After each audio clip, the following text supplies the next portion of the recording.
Hello students, now here we are with your question number 4th of exercise 5.1. ठीक है, पिछली video में हमने क्वेश्चन नंबर 3rd के बारे में बात की थी. अब हम क्वेश्चन नंबर 4th और 5th के बारे में आज बात करेंगे. मैंने उसमें लिखा था but that is very large, so आज हम 4th और 5th के बारे में इस वीडियो में बात कर लेते हैं. Okay, so if a point C lies between the 2 point A and B such that AC is equals to BC, then prove that AC is 1/2 of AB. Explain by drawing the figure. ठीक है, figure भी आपको बनानी है.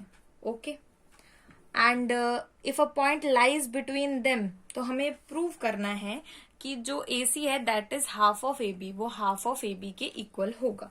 ठीक है, तो सबसे पहले एक काम करते हैं, हम फिगर ही बना लेते हैं. ठीक है, this one is your figure. अगर हाफ ड्रॉ करना है तो ये A, ये B और ये पॉइंट आपका C. Right, now from the given figure,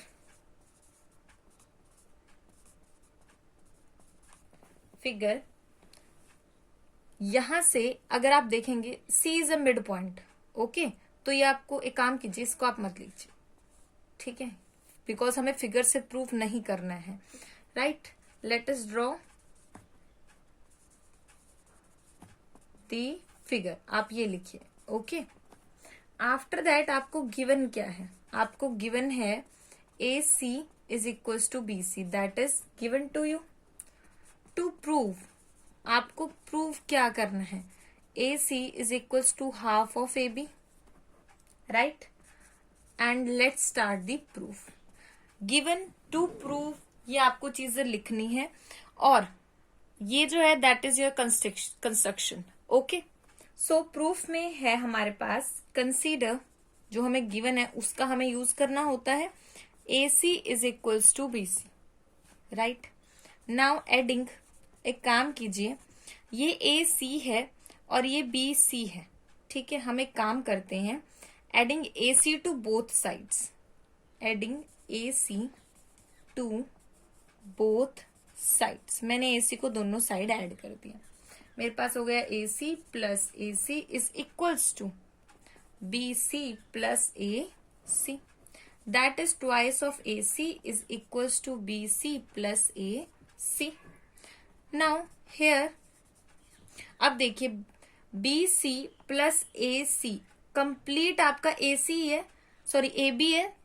so here AC plus BC is equals to AB. Okay, और मैंने आपको बताया था कि जब आपके पास इस तरीके से ये पूरी लाइन आपकी AB के ऊपर ही लाई कर रही है. ठीक है, यहां से आपका 4th एक्सियोम आपको क्लियर होगा. ये जो AC प्लस BC है ये AB के ऊपर ही तो है, यानी सारे के सारे पॉइंट क्या है? कॉमन है. ठीक है, तो आप यहां पे लिख सकते हो AC plus BC coincide, because ये चीज तो फिगर से आई है आपकी, coincide with AB, with AB.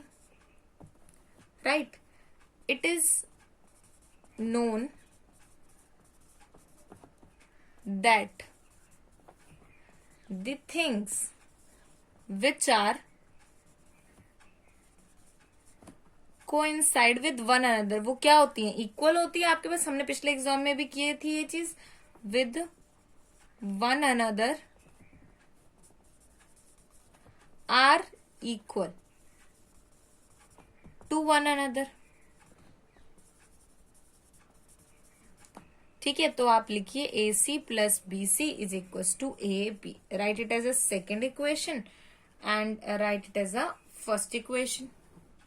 ठीक है, AC plus BC put in first. 2AC is equals to AB, right, and AC is equals to half of AB. ठीक है, और यही आपको क्या करना था? प्रूव. ठीक है, तो ये आपका हो जाएगा हैंस प्रूव्ड. ठीक है, इस तरीके से इस पूरी स्टेटमेंट को आपको एक्सप्लेन करना है। फोर्थ एग्जाम फिर से देख लीजिए कैसे, because A C plus B C, इसके नीचे जो लाइन है ना A B, complete A B, उसके ऊपर लाई कर रहा है। उसमें मैंने आपको सर्कल का एग्जांपल दिया था, यहाँ पर ये लाइन है पूरा का पूरा इसके ऊपर है, कोइंसाइड है, तो इसका मीनिंग हमारे पास क्या हो जाएगा, वो ए बी के क्या है, इक्वल है। और फिगर से ए सी प्लस बी सी आपके पास इक्वल है, ठीक है। बट फिगर से हम ले नहीं सकते बिकॉज फिगर हमने खुद ड्रॉ किया है, दैट इज वाई हमें एक्सियोम का यूज तो करना पड़ेगा, and you have to write the full axiom here. Okay, after that let us talk about your question number 5, ठीक है। इन दी अबो क्वेश्चन, इसी क्वेश्चन की बात उसने की है, point C is called the mid point of the line segment A B. Prove that every line segment has one and only one mid point, कि हर एक लाइन सेगमेंट के पास सिर्फ एक ही मिड पॉइंट होता है, ये चीज हमें प्रूव करनी है। इस चीज को हम प्रूव करेंगे कॉन्ट्राडिक्शन से, ठीक है।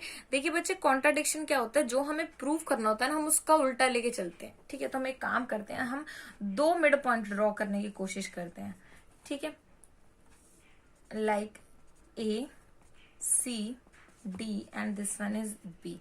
अब देखिए यहां पे भी सिमिलरली गिवन क्या है आपको, let there be two mid point C and D, ठीक है। उसने बोला ना कि ये चीज प्रूव करो, हमने मान लिया कि let there be two mid point C and D by figure,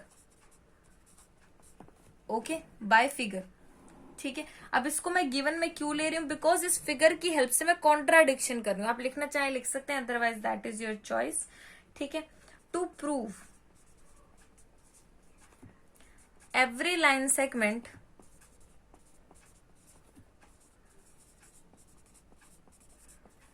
has only one and only one mid point, ठीक है। नाउ प्रूफ, अब इसका प्रूफ क्या हो जाएगा, हमने डी एक और मिड पॉइंट माना है अपनी तरफ से, तो आप लिखेंगे लेट अस, आप given let there be a two mid point, नहीं आप यहां लिख दीजिए वन, डी हमने अपनी तरफ से माना है, तो आपको कंफ्यूजन हो जाएगी, ठीक है। इसको कैंसिल कर दीजिए, point C, let us assume D is another midpoint of AB.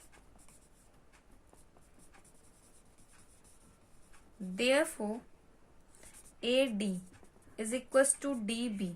That is your equation number first. अगर ये मिड पॉइंट हमने मान लिया है तो ये हमारे पास फर्स्ट इक्वेशन आ जाएगी, ठीक है। लेकिन हम कह रहे हैं सी भी मिड पॉइंट है, but C is also mid point, ये आपको क्या है गिवन, और पिछली स्टेटमेंट में हमने सी को लिया भी है, तो यहां से आ जाएगा A C is equal to C B, that is your second equation. ये आपकी क्या आ जाएगी, that is your second equation, ठीक है। अब एक काम करते हैं, इसमें से इसे सब्ट्रैक्ट कर देते हैं, ठीक है। सब्ट्रैक्टिंग फर्स्ट फ्रॉम सेकेंड, तो क्या हो जाएगा, A C minus A D is equal to C B minus D B. अब देखिए ए सी में से ए डी को सब्ट्रैक्ट किया, तो बचेगा क्या आपके पास, ये सी डी, ये वाला पोर्शन। ए सी में से हमने ए डी को सब्ट्रैक्ट कर दिया, तो ये बचेगा आपके पास ये बीच वाला पोर्शन, ठीक है। तो हम यहां लिखेंगे सी डी। अब जो डी बी है, ये इसमें से मैंने सी बी को सब्ट्रैक्ट किया, तो फिर से वही बात हो जाएगी, आपके पास कौन सा पोर्शन बचेगा, सी डी। इसका मतलब क्या है, two C D is equal to 0 और C D is equal to 0। ये आपके पास क्या है, एक तरीके से ये आपके पास डिस्टेंस है। यहाँ पे क्या आ गया कि जो ये सी डी है, एक्चुअली में इसके बीच में डिस्टेंस है ही नहीं, ठीक है। इसका मीनिंग क्या है, अब यहां आप बनाइए कि ए बी एंड सी, और जो दूसरा डी पॉइंट है वो भी इसके ऊपर ही है, यानी सी और डी पॉइंट सेम है, ठीक है। Therefore CD coincide. Thus, every line has one and only one midpoint. ठीक है, मैं यहाँ पे एक बार ड्रॉ कर देती हूँ ताकि आपको कंफ्यूजन ना हो, ताकि आप इसे लिख सकें. ठीक है, तो इस तरीके से इस क्वेश्चन को आपको सॉल्व करना था. यहाँ कंफ्यूज नहीं होना है. अगर CD 0 है, इसका मीनिंग है C और D के बीच में डिस्टेंस जो है वो 0 है. ठीक है, इसका मतलब C और D आपका एक ही पॉइंट है. ये बात आपको ध्यान रखनी है. Okay, in the next video we will talk about your next question. Thank you so much.